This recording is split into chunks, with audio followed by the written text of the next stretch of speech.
Guys, I just wanted to talk a little bit about a conspiracy theory. Now, if you guys don't know, I love conspiracy theories. I don't necessarily believe all the conspiracy theories. In fact, most of them I probably don't, but I think it's super fun to talk about. I love the evidence that people come up with and just the way, like, it's a sort of creative writing to me, like the way people's minds work.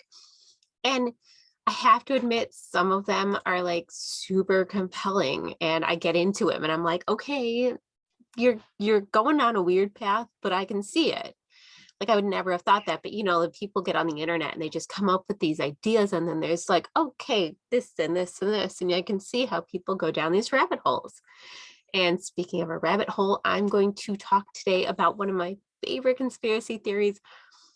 I I would hate to say this, but I almost actually tiny little bit believe it. I also think it's ludicrous, but a tiny little bit believe it. So this is, of course, the Paul is dead conspiracy theory, also known as Paul McCartney. It's based on the idea that Paul McCartney from the Beatles really died on November 9th, 1966 at the height of Beatles fame and was replaced by a lookalike. So in the theory, Paul died in a car accident, was decapitated. He'd gotten angry at recording session. He'd fought with the other bandmates. He picked up a hitchhiker named Rita, got in a car accident, all this stuff, and supposedly died. And they kept it really hush hush because the Beatles were at the height of their fame.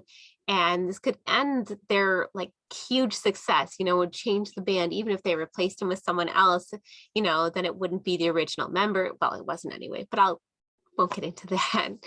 So they replaced him with a man that won a Paul McCartney lookalike contest by the name of William Campbell or Billy Shears, which is mentioned in Beatles lyrics. Now, this guy, I looked it up. Yes, he did win a lookalike contest. I think he worked for the Beatles for a time.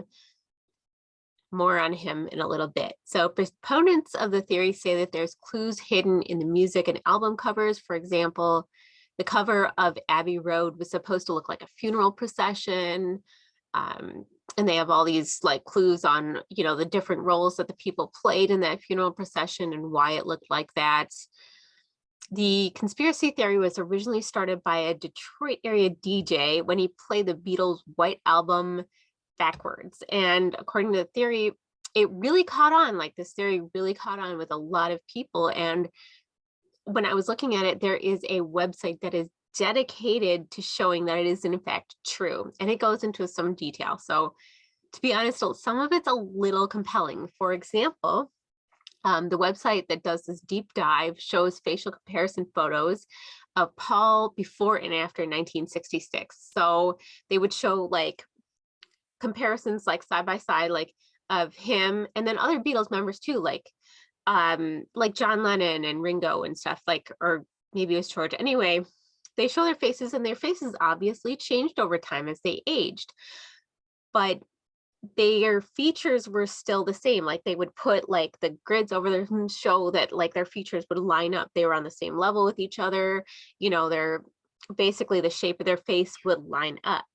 And for Paul's, they show that they're different over time and the comparisons overlay don't match between those from before 1966 and after. They also claim that the double underwent plastic surgery to look more like Paul. So even though he was supposed to resemble Paul a lot, they were like, okay, he could look more like Paul to really sell it. So they did plastic surgery on him. And the website claims that after 1966, Paul appears to be several inches taller than John Lennon, whereas prior to that, they were roughly the same height. And comparisons with Paul McCartney focus on the ears, nose, chin, and the entire shape of his face and like head shape. And they also claim that he has a different eye color. There's also a claim that photos from shortly after the supposed car accident show like surgery scars near the eyes of the new Paul McCartney, maybe some other surgery scars too.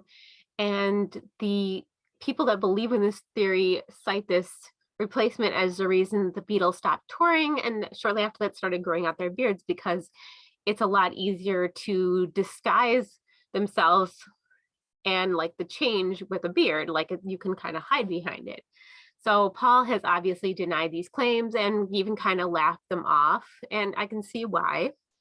I'll admit, I only did like a really cursory search, but I couldn't find out what had happened to the real William Campbell and if he's alive or what he's up to. And if he did not, in fact, replace Paul McCartney, then I feel like him coming forward would be an easy way to disprove it. So if he's still around or we had any like information on what happened to him, I feel like it'd be really easy to say, hey, this clearly isn't true.